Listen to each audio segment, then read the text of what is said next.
이번 주 수확한 제철 경제 이슈 맛있게 요리해보는 시간입니다. 오늘은 최병천 신성장경제연구소 소장님과 함께 저성장 이야기 그리고 후보들의 공약들까지 같이 짚어보도록 하겠습니다. 소장님 안녕하세요. 네, 안녕하세요. 예, 성장 얘기를 하는 데는 역시 신성장이 빠질 수가 없죠. 감사합니다. 네. 예, 그래서 신성장 경제연구소. 또 근데 최근에 또 이재명 후보의 또 뭐 자문 정책 자문도 좀 하신 것 같더라고요. 네, 거기도 성장인데요. 예. 미래 성장 전략위원회라는 곳에 이러저런 자문을 좀 했었던 게 있습니다. 그리고 지금 계엄 이전부터 좀 이제 하던 측면이 있었습니다. 아, 그렇군요. 네. 예, 알겠습니다. 왜냐하면 또 이게 요즘 민감해서 네. 뭐 이런 거 예, 감안하고 우리 이제 들으시라 제가 이제 청취자분들한테 얘기를 하고 막 다른 데서 뭐 문제 제기도 하고 그러니까 하지만은 항상 제가 잘 아는 분이고 원래 저 좋은 책도 많이 쓰신 분인데 굉장히 객관적으로 냉정하게 평가하시는 분이라는 거를 먼저 말씀을 드리고 성장. 예, 지금 뭐 난리 났습니다. 우리 뭐 뉴스로 많이 봤지만은 지금 올해 뭐 성장률, 경제 성장률 지금 뭐 이미 1% 이하로 KDI에서도 0.8 얘기 나오고 있고. 그렇죠. 전 세계의 투자 은행들 같은 경우에는 뭐 0.6 뭐 이런 얘기까지 나와요, 지금. 지금 어떻게 되는 거예요, 지금? 일단 지금 말씀하신 대로 성장률은 이제 바로 지금 최근에 1분기 성장률. 예. 보통 이제 속보치라고 표현하는데요. 가장 1차로 나오는 게 뭐 속보치, 잠정치, 이제 확정치 뭐 이렇게 나오는데 속보치가 마이너스 0.2%가 나왔어요. 그 한국은행이 발표하는 건데. 한국은행. 예. 근데 그 마이너스 0.2%는 트럼프 쇼크가 아직 반영되지 않은 상태예요. 아, 그런 건가요? 그렇죠. 그리고 하나 좀 이제 그 우리 진행자님한테 여쭤볼 게 작년 1분기 법인세 1위가 혹시 어디 기업 있을 것 같으세요? 법인세를 납부 1위 기업. 납부 1위 기업이요? 네. 어딜까요? 강원랜드인가요, 혹시? 예상과 다르기 때문에 질문 드리긴 한데 예. 보통 이제 빅3 기업이 있어요. 예. 삼성전자, 현대차, SK 하이닉스인데 그쵸, 셋 다 아니고 예. 한국은행이에요. 아, 한국은행이요? 한국은행이 여러저러 이제 그 외환 자산을 갖고 있어서 예, 자금 예. 운용을 하다가 발생하는 수익이 있거든요. 예. 그래서 한국은행이 대한민국 법인세 납부 1위 기업이다. 그렇군요. 이게 현재 우리나라 대기업이 얼마나 어려운지를 보여주는 제가 보기엔 상징적 지표거든요. 한국은행을 더 키워야 되는 건 아닐 테고 그러면. 그렇죠. 예. 한국은행 키우려면 이제 거기서 반도체도 개발하고 이렇게 뭐 그런 걸 할 수는 없는 거니까. 예. 그래서 지금 대기업도 엄청 어려운 거고 하나만 또 잠깐 말씀드리면 우리나라가 전 세계 GDP 대비해서 수출 비중과 제조업 비중이 유독 각각 높은 나라예요. 전 세계에서 가장. 예. 그래서 우리나라랑 가장 비슷한 나라가 상대로 독일이거든요. GDP 대비 수출 비중과 제조업 비중에서. 그런데 이 두 가지는 자유무역에 특화된 경제 구조를 가지고 있다고 평가할 수 있는 거예요. 이 자체가. 예. 근데 지금 아시다시피 하나는 중국이 점점 추격해오고 있고 또 하나는 이제 트럼프 쇼크로 인해서 뭐 이 어떻게 보면 이제 트럼프 때문만은 아니지만 지금 보호무역주의가 확산되고 있거든요. 예. 이거는 우리나라의 성장률을 구조적으로 압박하는 일종의 글로벌 트렌드가 방향이 아예 바뀐 걸로 봐야 되는 거죠. 예. 그런 점에서 이제 우리나라 성장률은 뭔가 이렇게 다운될 확률이 여러 가지 요인으로 엄청 많다. 작년도 안 좋았고 현재도 안 좋은데 미래도 암울하다. 뭐 이 정도로 지금 몇십 년간 앞으로 이제 안 좋아질 가능성이 높다. 몇십 년간요? 네. 아. 이 글로벌 트렌드의 변화는 뭐 이제 보통 1990년대 공산주의가 붕괴한 뒤로 이제 중국이 뭐 세계 자본주의 합류한 뒤로 예. 그 30년 텀으로 볼 수 있는 내용이거든요. 그렇군요. 더 길게는 이제 2차 세계대전 이후에 미국이 주도했던 자유무역 체제 거기 지금 반대 방향으로 가고 있는 걸 볼 수 있거든요. 트럼프 집권기가 끝나더라도 이런 보호무역주의의 큰 트렌드는 좀 강도는 달라지더라도 지속될 가능성이 있다 이렇게 보시는 건가요? 그리고 실제로 트렌드가 바뀐 분기점은 2008년 글로벌 금융위기부터 전 세계 GDP 대비 교역량의 비중은 줄어들고 있어요. 아, 그렇군요. 그러니까 트럼프는 어떻게 보면은 원인이 아니라 결과인 거예요. 아, 그렇군요. 자, 그러면은 이제 뭐 수출이 좀 뭐 여전히 그래도 우리나라 기업이 수출로 많이 하고 있고 뭐 깜짝 실적도 삼성전자가 내기도 하고 뭐 그랬습니다만 어쨌든 점점점 쉽지 않을 거다. 그러면 이제 고용은 지금 어떻게 지금 봐야 되나요? 이게 이제 그 고용과 성장의 관계에 대한 얘기인데요. 예. 이게 이제 아무래도 우리나라 경제 성장을 주도했던 분들이 상당히 보수 쪽 분들이 많았거든요. 그러니까 이제 진보 쪽 분들에서 뭔가 보수 경제학에 대한 비판 담론을 만들다가 만들어낸 여러 가지 담론 중에 하나가 고용 없는 성장. 예. 그다음에 낙수 효과 없다. 이게 이제 우리가 마치 뭐랄까 이렇게 진보 관련된 뭐 언론을 좀 접하는 분들한테는 이게 상식처럼 돼 있는데 두 가지 모두 사실이 아니다. 낙수 효과도 있다. 낙수 낙수 효과는 효과도 보통은 감세 정책을 정부가 하면은 감세 정책이 실제 효과가 없는 것으로 낙수 효과가 없는 것으로 드러났다 할 때 많이 쓰는 거잖아요. 그러니까. 낙수 효과는 정확하게는 예. 주어와 목적어에 따라서 좀 달라져요. 그런데 수출에 대한 내수의 낙수 효과가 있냐, 뭐 대기업에 대한 뭐 중소기업의 낙수 효과가 있냐, 뭐 부자에 대한 서민에 대한 낙수 효과가 있냐. 그래서 그거는 약간 이제 케이스 바이 케이스인 측면이 있는데 예를 들어서 우리 이제 문재인 정부 때 청와대 정책실장도 하셨던 이제 뭐 김상조, 장하성 이런 분들의 책들을 보면 이제 우리나라가 고용 없는 성장이 있다. 그러면서 드는 이제 경제학은에서 반드시 뭔가 주장을 하면 데이터를 제시해야 되거든요. 예. 그 제시하는 데이터가 뭐냐면 취업 유발 개수라는 데이터예요. 예. 그래서 취업 유발 개수가 점점점 줄어들고 있다. 그러니까 이제 고용 유발 개수, 취업 유발 개수가 줄어들고 있으니까 우리나라는 점점 고용 없는 성장이 되고 있다. 근데 그 책이나 그런 분들의 얘기를 자세히 들어보면 재밌게도 예를 들어서 우리나라의 음식 숙박 서비스업이랑 일종의 전자 산업이 있으면 어디가 취업 유발 개수가 더 클 것 같으세요? 음식이 더 크겠죠. 그래서 이게 재밌게도 예. 취업 유발 개수의 정의 자체가 재밌어요. 10억 원당 필요한 고용이에요. 예. 그러면 다르게 말하면 100명으로 10억 원을 만드는 거랑 50명으로 10억 원을 만드는 것 중에 뭐가 더 좋은 거예요? 뭐 적은 돈으로 만드는 게 좋다고 보아야 되는 거 아닌가요? 실제로도 그래요. 예. 그래서 일종의 이제 진보 쪽 경제학자 하는 분들이 뭐 다 그런 건 아닌데 약간 오해했던 부분이 되거는 이 우리나라 주력 산업이 아무래도 반도체라든가 약간 이제 글로벌 대기업들이잖아요. 예. 특히 제조업 중에서 약간 첨단과 어떤 이제 고기술 정도의 중간 정도에 있는 그 비교적 상단에 있는 제조업들인데 거기가 실은 자본 투자가 가장 많은 곳이고 그래서 기술 집약적 자본 집약적 산업들이거든요. 예. 단순하게 말하면 노동 집약적 산업은 10억 원당 고용량이 많고 예. 자본 집약적 기술 집약적인 산업들은 10억 원당 고용량이 적어요. 이게 다르게 같은 말하면 금액으로 비교를 하면은 그렇죠. 예. 그래서 실은 100명이 10억 만들다가 50명이 10억 만들면 이거를 경제학에서 뭐라 하냐면 생산성 향상이라 표현하거든요. 그렇죠. 생산성 향상이 가장 두드러진 분야를 고용이 없는 걸로 오해한 거죠. 심지어는 어떤 혁신이 일어나고 있으니 그거를 이제 로봇이 대체할 수도 있고 뭐 여러 가지 그쵸. 예, 사람이 줄어나고 최근에는 이제 뭐 AI가 이제 휴머노이드도 대체한다. 그렇고 로봇도 그렇고. 예, 근데 그게 생산성 향상이다. 같은 말의 다른 표현인 거죠. 재밌는 거는 예. 삼성 반도체 산업이 발달한 이후로 총 노동은 늘어났겠어요? 줄어들었겠어요? 총 노동은 늘어나지 않았을까요? 예, 늘어난 거죠. 예. 왜냐하면 이 정의 자체가 10억 원당 필요로 하는 노동자를 했잖아요. 예. 왜냐하면 반도체 산업이 우리나라가 초창기 때 80년대 초중반으로 치면 그때 편의상 10억 원이었다 치면은 지금은 한 5조, 10조, 뭐 50조, 100조 이 정도 될 거잖아요. 그렇죠. 그러니까 10억 원당 노동은 줄어들었지만 전체 노동은 커진 거죠. 알겠습니다. 그래서 어쨌든 그래서 실은 성장과 고용은 매우 연결되어 있다. 그래서 그것이 무관한 것처럼 했던 거는 일부 학자분들이 오해에서 비롯된 거로 봐야 된다. 그렇군요. 그래서 지금 어쨌든 성장이 더 많이 돼야 될 필요성들이 있는 게 그것도 이제 양질의 일자리들이 지금 막 없다. 뭐 고용률이 나쁘진 않아요. 윤석열 정부 때도. 근데 이제 60대 이상 제가 뭐 그 일자리들을 폄하하는 게 아니라 실제 이제 지속 가능하고 그런 게 아니라 임시 고용지 필요하면은 그런 것도 만들어야 되지만은 그쪽에 집중돼 있고 최근에 지금 그 양질의 일자리가 굉장히 많이 사라졌다. 청년 일자리가 뭐 50만 개가 사라졌다. 뭐 이런 뉴스도 나왔는데 결국은 성장을 안 하면은 고용이 지금 줄어들 수밖에 없는 거잖아요. 그렇죠. 그래서 지금 성장과 고용의 관계를 가장 원래 정확하게 보여주는 거는 고용 탄력성이라는 자료가 있어요. 예. 성장률 1%당 고용은 몇 프로 늘어나냐. 근데 재밌게도 우리나라는 그 수치가 늘어났어요. 2001년부터 2010년은 그게 탄력성이 0.3%였거든요. 예. 성장률 1%의 고용이 0.3% 늘어난 거죠. 근데 2010년대 11년부터 20년은 그게 이제 0.51%가 늘어났어요. 물론 이거는 질적인 걸 따지진 않아요. 그리고 고용의 질은 소위 말하는 질 좋은 일자리는 아주 단순하게 말하면 소기업 저부가가치 저임금은 동의어에 가깝고 예.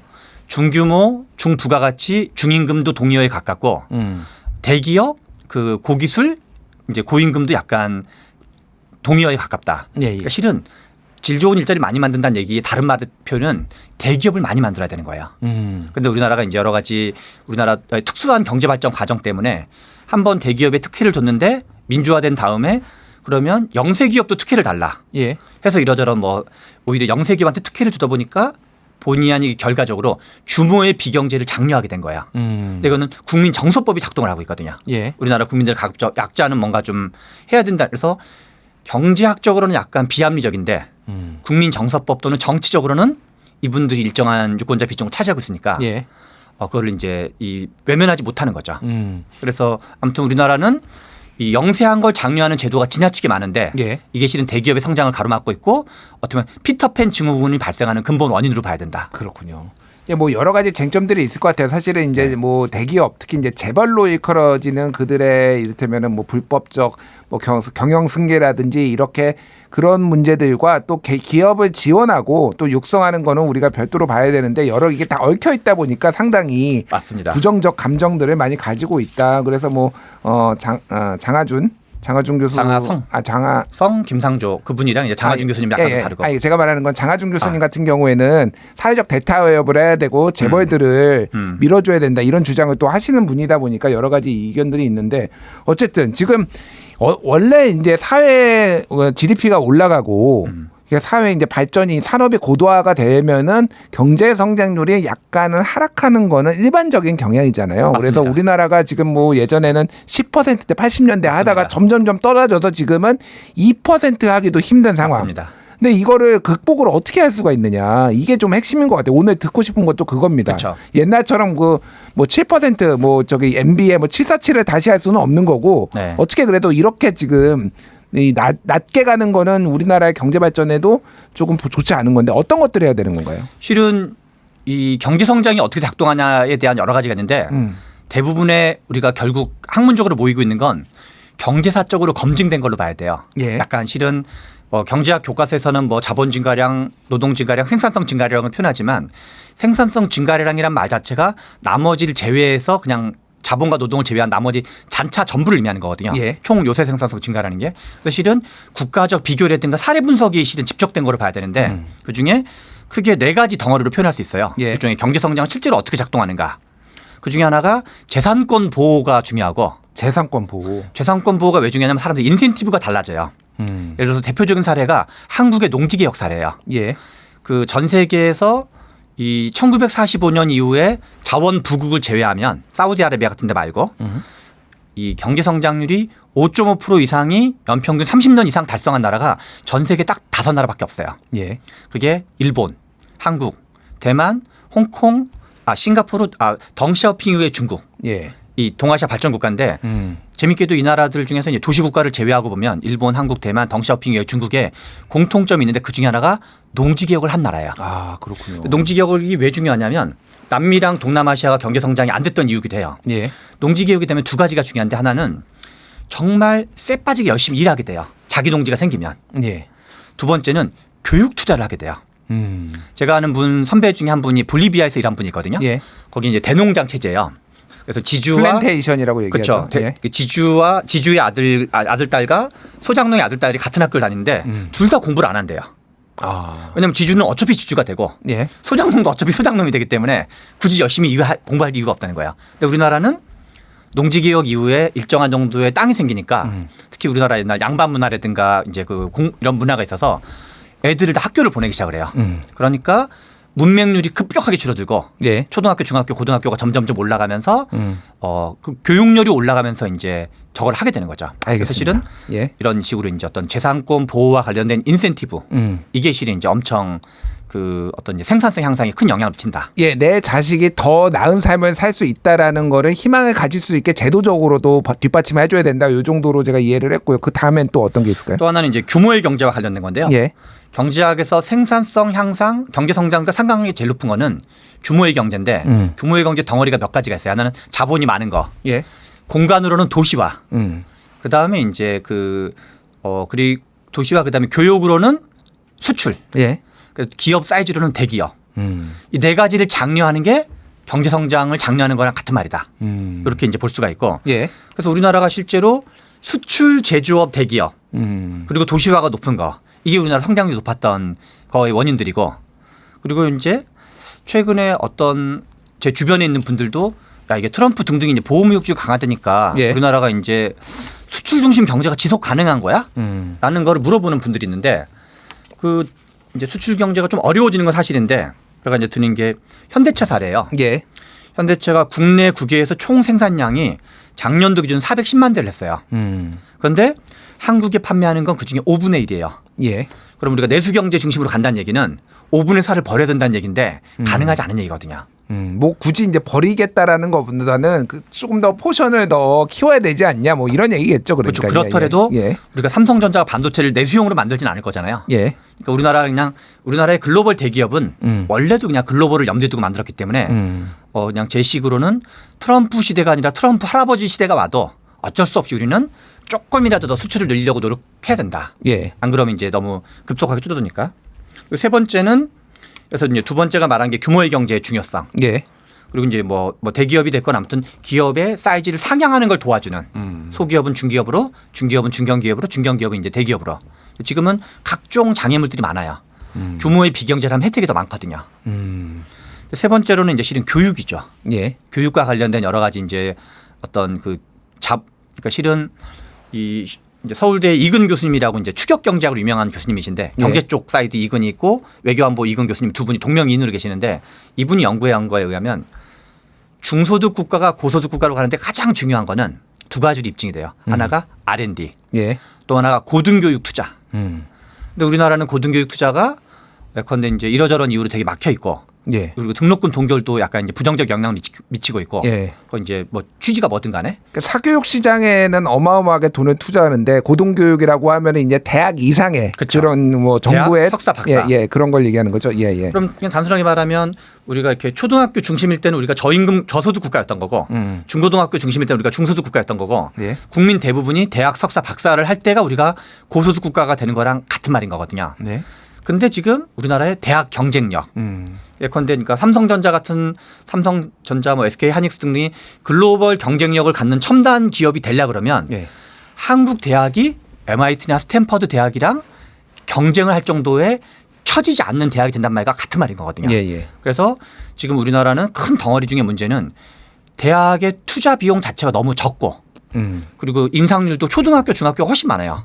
예. 여기 이제 급식 문제라든가 이런 것 때문에. 예, 예. 그래서 오히려 대학에 대한 과감한 투자와 질적 개선 이게 없으면 실은 우리나라가 더 위로 이제 올라가기 어려운 거고. 예, 그게 이제 뭐 반값 등록금으로 대변되는 이제 이명박 정부 시대에 나왔던 건데 그게 뭐 이제 등록금 인상률을 억제할 필요는 있지만은 지금은 너무 교육부의 입김이 교육부한테 돈을 지원 못 받으면 대학의 생존이 안 되니까 그래서 김건희 여사 논문과 관련해서도 대학들이 이거를 표절인지 아닌지를 그쵸. 눈치 보는 상황도 다 이런 상황이 지금 맥락하고 지금 연계돼 있잖아요. 그러니까 심지어는 2011년 이후로 계속 동결이었어요. 뭐 여러 가지 놀라운 거죠. 그러니까. 예, 뭐 사람들마다 평가가 다를 것 같고 어쨌든 자원의 효율적 재배치. 요거는 하나만 더 얘기 드리면 예, 예. 결국 우리가 산업 전환이라는 게 막 벌어지잖아요. 예컨대 내연기관 기반 자동차에서 전기차로 바뀌면 예. 결국 저부가가치나 구산업에 있던 노동과 자본이 고부가가치 신산업으로 계속 재배치돼야 되는 거거든요. 그래서 일종의 혈액순환 같은 거라 그럴까요? 예. 그런데 제도가 경직적이면 이게 이제 기존에 있는 분들이 못 빠져나오는 거죠. 예. 기존에 있는 노동과 자본이. 그래서 실은 어느 정도는 노동의 유연성과 자본의 유연성. 그래서 자본의 유연성은 실은 자본시장이 제대로 기능하는 게 중요한 거고 예. 노동은 이제 실은 어떤 정도의 해고 가능성이 있는데 이건 실제로는 이제 정치적으로 되게 민감한 문제긴 한 거죠. 알겠습니다.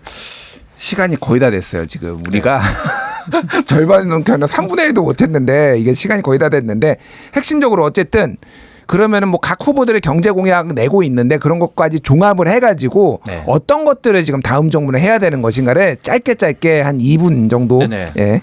아주 짧게만 얘기하면 제 생각에는 하나는 재산권 보호를 위한 대표적인 거는 실제로 상법 개정을 비롯한 자본시장을 개선해야 돼요. 공정한 자본시장이 돼야지 효율적 자본시장이 돼야 된다 볼 수 있거든요. 예. 그래서 그 부분은 아마 주식 투자 일부분에 있는 사람들 모두가 환영하는 거고 그게 되게 중요하고 규모의 경제는 좀 약간 뭐 그냥 생략하는 걸로 하고 교육 투자는 대표적인 거는 지방제적 교육교부금이 있었어요. 예. 지금 그게 이제 교육청 예산이어서 교육감들이 하고 있는데 이 고등교육에는 못 쓰고 있어요. 근데 여기는 아이들이 줄어들고 있는데 이 초등학생들은 대학은 지금 사람이 늘어나는데 여기다 돈을 못 쓰고 있거든요. 예. 이정의 일정 비용을 고등교육으로 전용시켜야 된다.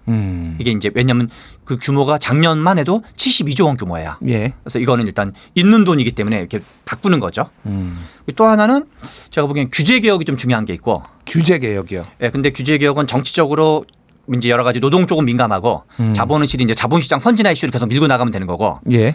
그 중에 하나가 규제 개혁부 같은 걸 만들어서 넓게 보면 살인하지 말아도 규제인데 예. 그래서 규제는 케이스 바이 케이스로 봐야 돼요. 왜냐하면 좋은 규제와 나쁜 규제가 섞여 있기 때문에. 예. 그래서 뭔가 이렇게 그 우리나라가 지금은 약간 형식적으로 규제개혁위원회가 작동하고 있는데 규제개혁부를 만들어서 약간 특공대 또는 탐정하듯이 규제를 막 현장에서 발굴해가지고. 그게 근데 미국에서 지금 일론 머스크가 했던 뭐 그런 게 아니. 근데 그거에 대한 부작용이 어마어마하게 나서. 근데 일론 머스크는 뭐, 예. 하나는 전산화 작업이 있었고 예. 하나는 해고한 게 있었는데 우리는 공무원 해고가 일단 법으로 금지돼 있어요. 예. 그리고 우리나라 전산화는 김대중 정부 때 다 되어 있어요. 예. 그래서 오히려 타다 금지법 같은 그런 다양한 이슈들도 있잖아요. 신산업 이슈, 뭐 로톡도 있고 예. 몇 번 들어봤을 텐데 그런 걸 발굴해서 아예 작심한 그러니까 국회의원과 그 관료들은 규제를 늘리는 게 자기 권한이 확대되거든요. 예. 규제를 줄이는 공무원 조직은 없는 거예요. 음. 그거 자체가 미션인 조직을 만들어야 된다는 거죠. 예. 그리고 대통령이 거기 힘을 실어주는 모양새 예. 하면 이제 그 성공할 수가 있고 또 하나는 짧게. 예. 보호무역주의와 관련돼서 중국이 지금 엄청난 기술을 다 따라잡았는데 예. 중국 제조 2025라는 게 있었거든요. 예. 한국도 그와 비슷하게 한국 제조 2035라든가 그런 거를 뭔가 전략 산업에 대한 과감한 알겠습니다. 투자를 할 필요가 있다. 알겠습니다. 그게 마치 이제 경제개발 5개년 계획 그렇죠. 이런 느낌인데 국가가 그런 거를 주도해야 된다라는 지금은 건데. 다시 이제 그런 게 필요해진 시대가 됐다. 네, 다음에 한번 더 모시고 얘기 네. 들어보도록 하겠습니다. 지금까지 최병천 신성장 경제연구소장과 함께했습니다. 감사합니다. 네, 감사합니다.